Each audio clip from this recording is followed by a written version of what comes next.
Everybody, this is Bob with Trade Genius. I have my good friend Phil with me. This might be your last best summer in a long, long time. Let us explain.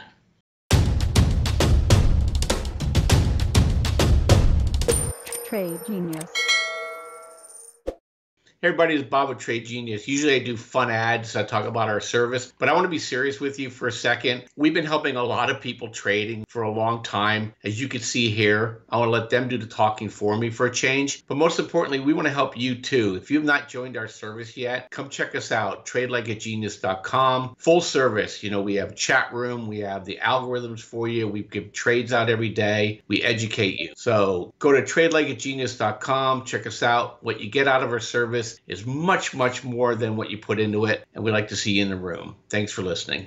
So Phil, a lot of things have been lining up for August and September swoon. You know, we have seasonality, we had the VIX chart showing things, and we have earnings multiples getting a little bit out of hand. But this next one is kind of scary because it looks like it's starting, the infection or the cancer has metastasized. Would you give us some details on this? Yeah, so this is basically saying, hey, in 2 quarters, buckle up. So diving into the charts, we've shown this a number of times, I think in the last couple of months or so, the delinquency rate on credit card loans by the smaller banks. So these are the banks that aren't in the top 100 in the country. And pretty consistently, it's been going higher. And I think what that shows you is that the subprime segment of the consumer is just hasn't been doing well ever since COVID, and continues to do poorly. So that's your first canary in the coal mine. Now, what's interesting, what's happening now lately is we're starting to see an uptick in the larger banks. So the top 100 banks now, their delinquency rate on credit card loans is starting to go up. What's concerning about this is, you're starting to get, again, I think a lot of these metrics, whether we're looking at unemployment data or whatever, it's the rate of change that you need to watch out for, right? If it really starts to spike up and steepen, then you got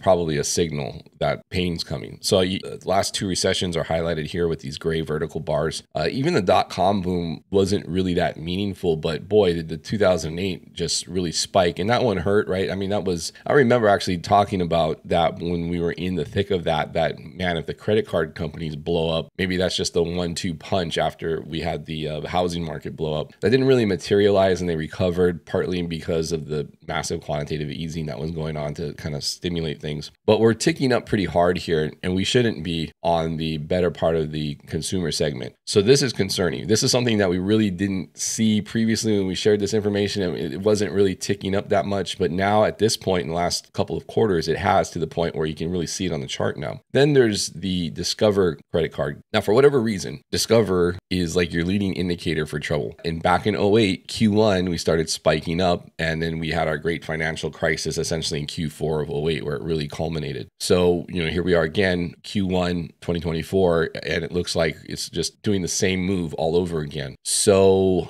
I think, Bob, what we're seeing is, I think there's enough evidence that the consumer has been slowing down. I think this inflation stuff's finally really starting to hit home, and people have been putting up with it because they've been putting it on credit cards. But the jobs has been eroding, even though the job data on the surface looks good from the government. But we both know that it's more people having to work part-time jobs. Full-time job numbers are going away. And now we've got credit card defaults spiking in the broader consumer segment, not just the subprime stuff. So I don't know about you. I think this kind of falls in line with the other stuff we've been looking at, which implies that Q4, we got to be really careful because we could find ourselves rolling over pretty hard in the economy. Yeah, I mean, look, stock market's one thing, but you kind of, once these guys go, remember, they lose credit for a season too. So when people walk away from their credit cards, it's not like you get blessed with a lot of credit. If you do go bankrupt, then you get new credit. It's on a tight leash and a high rate. So look, I think people are, as my father-in-law used to say, he goes, everybody's coming to the same party, knowing that this is the last party of their life, because he said, everybody's like, hey, you know what? If this is going down, we're all going down together, and we're going to go down big.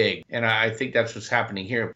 This is the thing I hate the most, is that it's been all grind. So it's almost like a silent scream, Phil, right? People are just in their houses every day. They know they're trapped. There's no way out. They can't work any more hours. They can't get any more income. They know they can't reduce their costs anymore. So they're just like, screw it. I'm just going to play it, and I'm going to walk away and see if we can make the politicians blink. And they blinked, remember, in 2008. And so I bet you we're going to see a lot of blinking in 2025, I think, because this thing's going to roll over hard. And you know what? When I was talking, I don't know if it was you and I talking or we're talking in a room, everything blends together. But if Yellen doesn't time this thing right with Powell, they can find themselves in a huge right-wing lurch, politically. Or if they just throw money at this thing, we may have a left-wing lurch and go into full socialism. But either one of them will not be good for the stock market or the economy, because it's going to be a lot of dislocation, I think. And, we just have to be careful. I mean, right now, I'm just tightening everything down.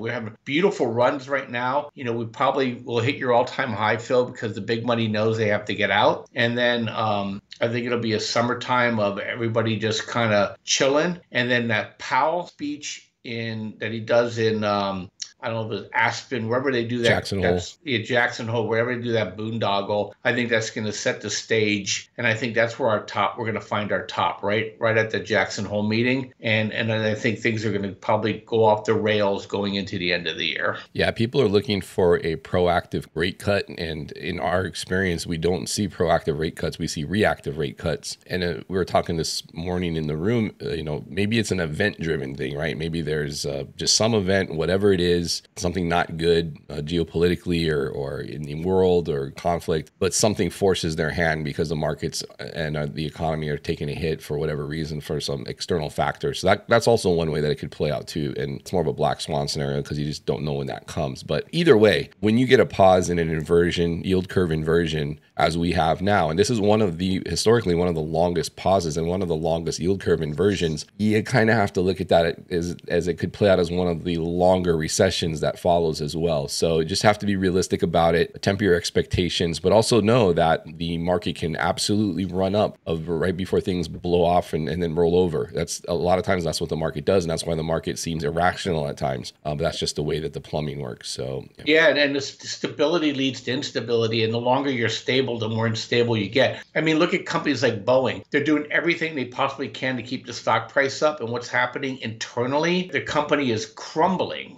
because they're cutting all kinds of corners just to barely make it. Same thing with people trying to make a certain amount of yield all the time. You take higher and higher risks. Yep. You go out more and more leverage, and then when this thing unwinds, and we showed a chart last week that showed that, look, we're in rarefied air where 3 times this has happened, and they all ended not just poorly, but life-changing poorly. And so you can call us a bear, you can troll us all you want, but you better be positioned to sidestep this move because it will be brutal once it takes hold. And with that, guys, we'll let you go. Come check us out in the room. We've had an awesome 2 days on this snapback, and I think they're going to try to run this thing up and just take advantage of the trades while they make themselves available. And I think the other thing we learned too, Phil, nothing good happens to the market when the 9 EMA gets violated. So guys, we're watching that one for when this party will end. So with that, I'll let you guys go. Thanks, Phil.